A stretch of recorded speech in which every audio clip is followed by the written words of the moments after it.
What's up, everybody? Welcome to rLounge. No boundaries and a leech. My fiance, 25 male, and me, 26 female, are getting married in November. We have lived with one another since the beginning of the pandemic when I was forced to move from New York City back to my hometown. When I moved in, his mother, 46, lived here temporarily and was supposed to be using the time to get back on her feet after a bad divorce in 2018. While living here, she made it clear in the beginning she wouldn't be looking for places. It wasn't until my partner and I got engaged last summer that this became a serious issue to her.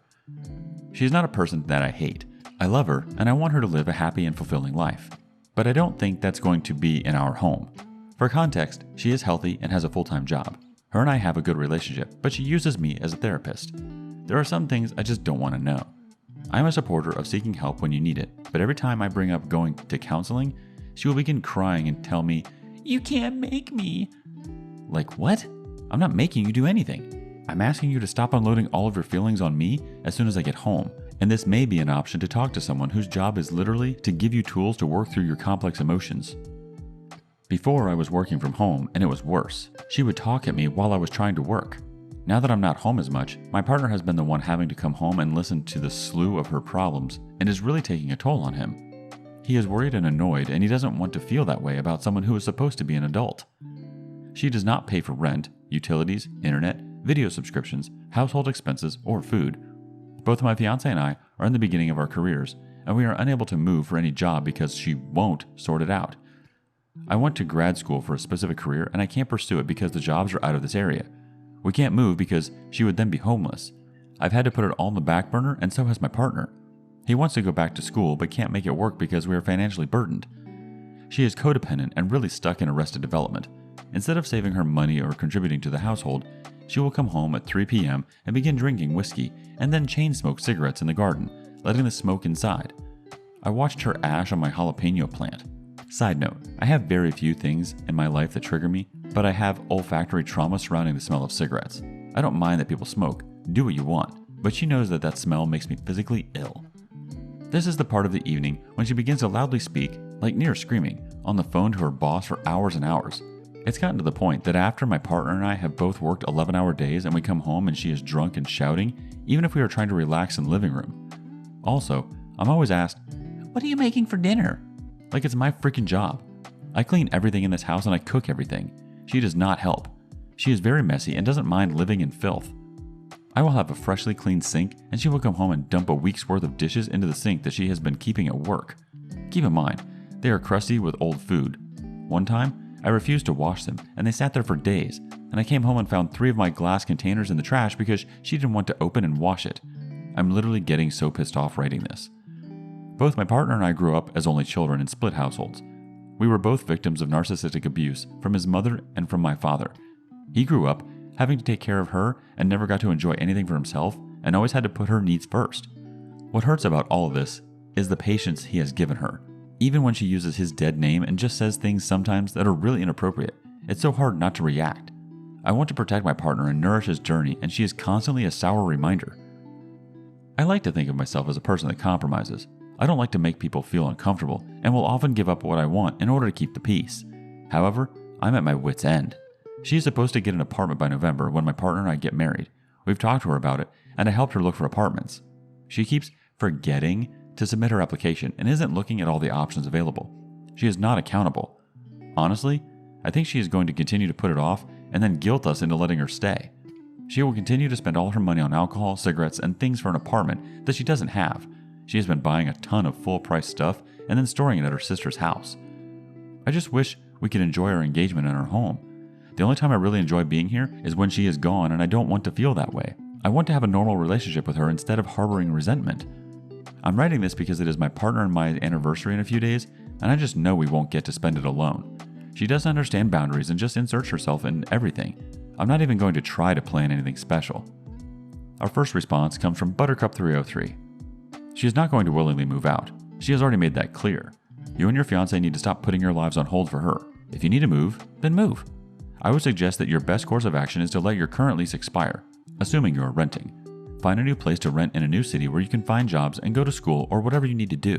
When you have 1 month before you're going to move, you tell her that you are moving. the lease is expiring, and she has to find a new place to live, and it's not with you. She's going to cry, stomp her feet, or whatever. Too bad. It is what it is. She has a month to find a new place to live. If you're going to stay in your current place, there is no way to get her to leave. The mistake was letting her move in. Now she is comfy and doesn't care about you. She has a nice place to live with you guys paying the expenses, and she is counting on you guys staying and giving up your lives for her. She doesn't give a rat's butt about your needs. She only cares about freeloading off you guys. You will never get her to fill out applications, etc. to move to a new place. Let your lease expire. Rent a new place wherever you want to live. Give her 30 days notice before your lease expires that the lease is expiring and you are leaving and she needs to leave too or get arrested for squatting. Next thought from Bride of Gibbs. I'm afraid you need to evict her. You need to get legal advice on how to do it, but generally it means giving her written notice of 30 days. She will ask, but where will I go? Your answer, I don't know, but not here. She will try very hard to make it your problem. You have to stick with, I don't know where you'll go, what you'll do, how you'll afford it, but it won't be here. If the significant other won't evict her, you're looking at your future. How long will you live with her? Another year? Another 5 years? My advice is move. Take your wages and your stuff and get a rented room in someone's flat share. On to the next adventure. Can I take legal action against my in-laws who keep going through my personal and sensitive belongings? I've been living with my partner for nearly a year now, with his mum and his nan.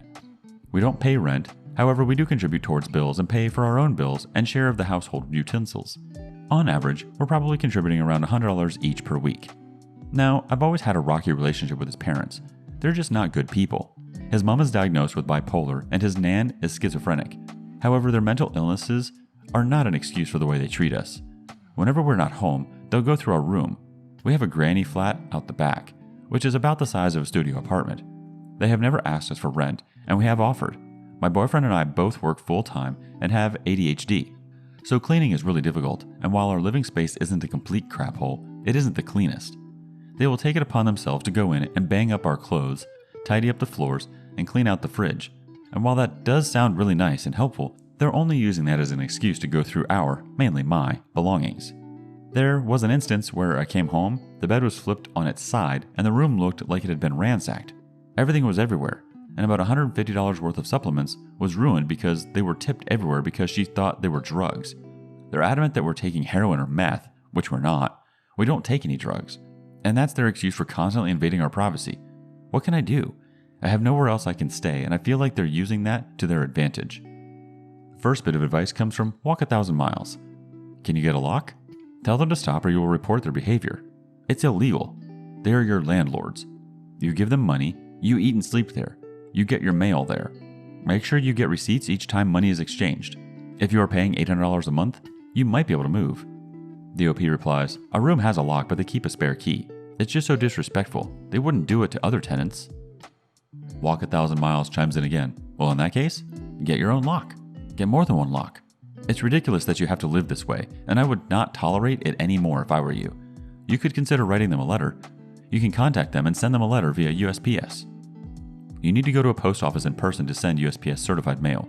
Certified mail is a special USPS service that provides proof of mailing via a receipt to the sender. With electronic USPS tracking, the sender is notified when the mail was delivered or that a delivery attempt was made. At a post office or other mailing center, you can pick up copies of Form 3800. This way, they won't be able to say they never received the letter. Let them know what you expect from now on. Tell them that you are very disappointed that they go through your personal items and that they are no longer allowed to do that. Tell them that if they do it again, you will report them to the police and you will consider leaving. I'm pretty sure they don't want to lose that good money you've been giving them every single month. It does not matter that they do not label the money that you give them as rent. You are giving them money and they are using that money to pay bills. Whether you pay the bills for them or they take the money from you and pay their bills. That means there is an agreement between you, even if there is nothing in writing. By the way, you might want to prepare a simple rental agreement with them. Go to Google and type your zip code. You can find an example of a rental agreement for your area. You have rights as a tenant, and they are not respecting your rights.